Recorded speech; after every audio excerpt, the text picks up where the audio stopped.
One evening in November of 2016, a professor was sitting outside in his backyard during a torrential thunderstorm. The sky was black, rain and hail were falling everywhere, and all around him, all he could hear were countless sirens. The city was in the middle of a full-scale disaster. But this professor was not actually shocked, because the day before, he had predicted this, and he had tried to warn people, but his warning had not worked. And now, people were dying in the exact way he knew they would.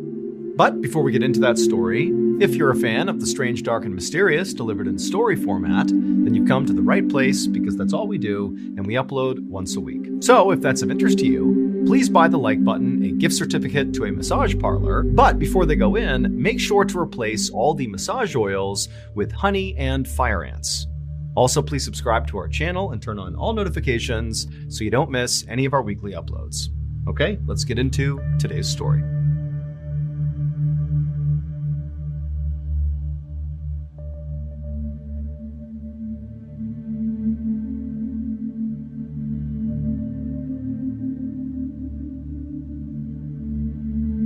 At 5:30 p.m. on November 21st, 2016, Jody Santoro, who was a 21-year-old mother in Melbourne, Australia, woke up to the sound of her 4-month-old son crying. Outside, there was this horrible thunderstorm going on. All this rain and hail were pelting the roof, and the wind was so strong that all the windows in the house were rattling. Jody reached over and grabbed her phone on the nightstand and checked the time, and she saw right away that she had overslept. However, it had been a really hot day that day, and she was so drained from the heat and also taking care of a 4-month-old that she wasn't really surprised she had overslept. But as the sound of her son's cries intensified, Jody knew, no matter how tired she was, she needed to get up and go tend to him. But the instant her legs swung off the bed and she actually tried to stand up, she knew something was wrong, and it had nothing to do with being tired. She had this incredible sense of dizziness come over her, and then her chest suddenly tightened up to the point where she could barely even breathe in. She found herself grabbing the bed just to steady herself. However, as alarming as this was, Jody didn't panic. She knew this feeling. She had been dealing with asthma for years, and she knew this was the start of an asthma attack. And so Jody reached over for her inhaler on the nightstand. She picked it up, brought it to her lips, pressed it down, and then took in a measured breath of the medication, expecting to pretty much immediately feel relief. But she didn't. The inhaler wasn't working. Jody again pressed down the inhaler harder this time and took a bigger breath in, hoping that a bit more medication might do the trick. But again, it just was not working. And so now with panic rising inside of her, she's, still struggling to breathe. Her son is still freaking out and she can't tend to him. And all she was thinking is, I have to get my nebulizer, which is basically a more robust version of an inhaler. It provides more medication more quickly into your body. However, the nebulizer, which was just over in her closet, required some setup. And she knew she felt so frantic right now and she was shaking so much that she didn't think she'd be able to set it up or even set it up in time before she passed out. Just then, her fiancé walked into the bedroom, drawn there by the sound of their son crying. But the second he walked in, his attention was not on their son, it was instead on Jody, who by now was clutching the bed and kind of hobbled over and very clearly having some sort of medical emergency. Jody turned to him and began to say, I can't breathe. But her fiancé already knew she had asthma. He knew what these attacks looked like. And so without even needing to be told, he rushed to the closet, set up her nebulizer, and then put the mask right over her face. And as soon as it was, Jody took in the biggest inhale she possibly could, really believing this was going to stop the asthma attack. But just like the inhaler, the nebulizer didn't work. It felt like with every breath she was taking, her lungs were shrinking, not expanding. And so Jody turned to her fiancé and croaked out, "Call an ambulance," her voice barely audible. And so her fiancé, who also was now beginning to panic, grabbed the phone, and as he was talking to the dispatcher, trying to relay all the details of what was happening, outside this thunderstorm was only getting worse and worse. The hail and the rain were battering the sides of the house, and all the windows were shaking. I mean, it was absolute bedlam inside of this house. The next few minutes were torture for Jody. She laid on the bed waiting for paramedics. Her breaths at this point were so small, so shallow, like she knew she was about to pass out any second. And then finally the paramedics rushed inside. She knew there were 2 people in the room, but it was so chaotic. And all she could say when they showed up in the room was, "I'm going to die. I'm going to die." The paramedics lifted her off the bed. They put her on the gurney. And as they wheeled her out the door towards the ambulance, her world went totally black. We're all looking for a fresh start this time of the year. Whether it's trying to eat better or lose weight, we all have some bad habits we're trying to stop and some good habits we're trying to start. Well, make this the year that you finally start to get out from being under that crushing debt. And the first step to doing that is contacting PDS Debt for a personalized solution. Before I became Mr. Ballin, my wife and I definitely struggled financially and definitely fell into some debt. Had we had PDS Debt at the time, I would imagine that would have made our lives a whole lot easier. PDS Debt has customized options for anybody struggling with credit cards, personal loans, collections, or medical bills. If you're making payments every month on your debt and your debt is still not going down, PDS Debt has solutions for you. PDS Debt strives to understand your specific scenario to help provide alternative solutions to becoming debt-free. Everyone with $10,000 or more of eligible debt qualifies, and there is no minimum credit score required. Save more while paying off your debt in a fraction of the time. Make this the year you take control of your debt. Get a free debt analysis right now at pdsdebt.com/Mr. Ballin. It only takes 30 seconds. Again, that is pdsdebt.com/Mr. Ballin. Okay, back to the story.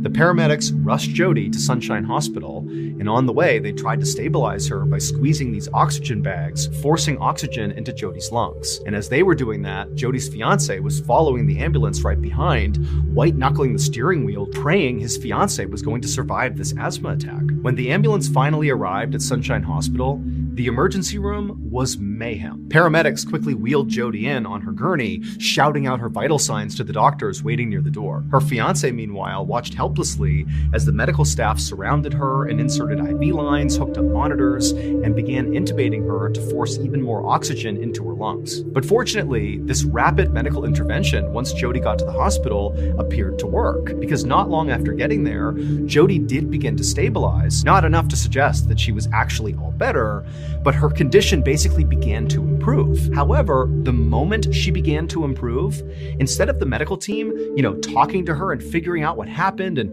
making sure she really was on a path to recovery here, instead, the medical team literally ran out of her room, back out to the front of the ER, because by this point, the Sunshine Hospital ER was overflowing with patients. There were all these people in the waiting room and also outside, and basically everybody had the same symptoms as Jody. They couldn't breathe. There were people slumped on the ground against the wall, screaming for help.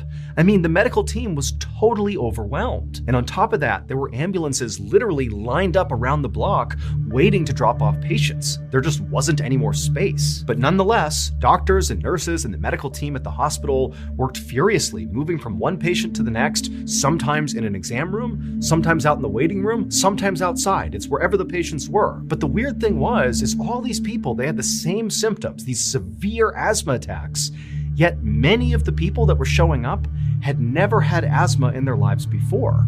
So how was this happening? This went on for hours and hours. And really, the situation in the hospital only continued to get worse, with more and more and more patients showing up with worse and worse symptoms. And so during this madness, Jody, who really hadn't gotten better, she just stabilized, she actually was moved out of the emergency room and over to the ICU, pretty much just to create one more space for new patients. And so in the ICU, Jody's fiancé sat next to her, gripping her hand, listening to the sound of the monitors beeping steadily all around her. Outside the room, he could see doctors and nurses and medical staff sprinting up and down the hallways, looking frantic and worried. He had no idea what was happening here.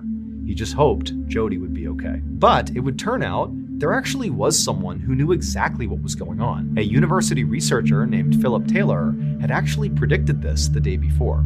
Professor Taylor was an expert in atmospheric allergens, a field so niche that barely anybody outside of his small research circle had even heard of it. And so on the afternoon of November 20th, the day before, Taylor had been at home in his office analyzing data when he noticed something very alarming. All of the ingredients for a catastrophic event were aligning in the forecast, and the patterns were so precise that it stopped him cold. Taylor was stunned. He'd spent years studying the effects of weather on public health, but he'd never seen anything like this before. And at the same time, Taylor also realized that as alarming as this was, very few other people, if anybody, would see this as a problem. He was like the one person in the world that had the expertise to see how catastrophic this might actually be. And so, desperate to warn others, he wound up posting a very urgent announcement on this weather website that he managed. But unfortunately, it just wasn't seen by enough people in time. And so now, as hospitals all across Melbourne overflowed with people gasping for air, Taylor sat in his backyard watching the storm unfold. The sky was pitch black, rain and hail was coming down, the wind was whipping, and off in the distance, all he could hear was thunder and sirens. And he knew, unfortunately, his prediction had been right. Just like Professor Taylor's weather models had predicted, on November 21st, 2016, Melbourne, Australia was hit by an extremely rare event known as thunderstorm asthma. This deadly phenomenon can only occur when three very specific weather conditions align. 1, high heat during the day. 2, a very powerful thunderstorm. And 3, extremely high pollen levels. Melbourne's heat that day had caused unusually high concentrations of ryegrass pollen to hang in the air. And then when that huge thunderstorm rolled in, the intense humidity, the wind, and the rain shattered the pollen grains into microscopic fragments. And then these tiny particles, which were way smaller than regular pollen, were carried by this storm deep into people's homes and into their lungs. Unlike normal pollen, these microscopic fragments bypassed the body's typical defenses and embedded themselves deep into people's lungs, causing severe and sudden asthma attacks. Now, for people who already had asthma, this was catastrophic. But even perfectly healthy people found themselves gasping for air, overwhelmed by the sheer density of this microscopic pollen. The storm had essentially made the air everybody in Melbourne was breathing deadly. As for Jody Santoro, she would spend days in the ICU, hooked up to monitors, with machines pumping oxygen into her lungs, while her body fought to heal. But she was lucky. She would eventually recover. And in the days that followed, she would learn the full scale of what actually happened in Melbourne. Nearly 10,000 people had flooded the hospitals across Australia, complaining of the same symptoms that Jody did. And unfortunately, of those 10,000, 10 people actually lost their lives, and many of them were totally healthy and had never had an asthma attack in their lives before.